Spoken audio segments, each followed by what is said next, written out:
ಪಡಿ ಮಂಚ ಅಂದ್ರೆ ಕೆಲವರು ಪಡಿ ಮಂಚ. ನಾವು ಗದ್ದೆ ಕೊಯ್ದು ಮ್ಯಾನುವಲ್ ಆಗಿ ಮನುಷ್ಯ ಇದು ಮಾಡುವಾಗ ಭತ್ತ ಹುಲ್ಲಿನಿಂದ ಭತ್ತವನ್ನು ಬೇರ್ಪಡಿಸ್ಲಿಕ್ಕೆ ಇದನ್ನ ತಗೊಂಡು ಹೀಗೆ ಹೊಡೆಯುವಂತಹದ್ದು.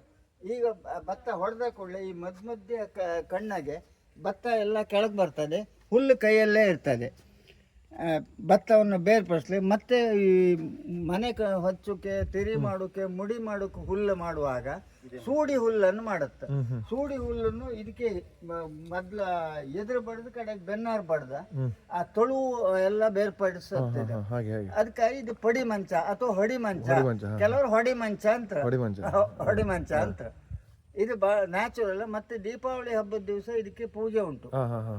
ಪ್ರತಿ ಧನಲಕ್ಷ್ಮಿ ಪೂಜೆ, ಹೋಲಿ ಪೂಜೆ ಆಯಿ, ಇದಕ್ಕೆ ಪೂಜೆ ಆಯಿ, ಮಾರನೇ ದಿವಸ ಗೋ ಪೂಜೆಗೆ ಇದಕ್ಕೆ ದನ ಕಟ್ಟಿ ಪೂಜೆ ಮಾಡೋದು. ಇದರಲ್ಲಿ ದನನ ಸುತ್ತಲೂ ಕಟ್ಟಿ ಪೂಜೆ ಮಾಡ್ತಾ ಇರತ್ತೆ ನಾವು.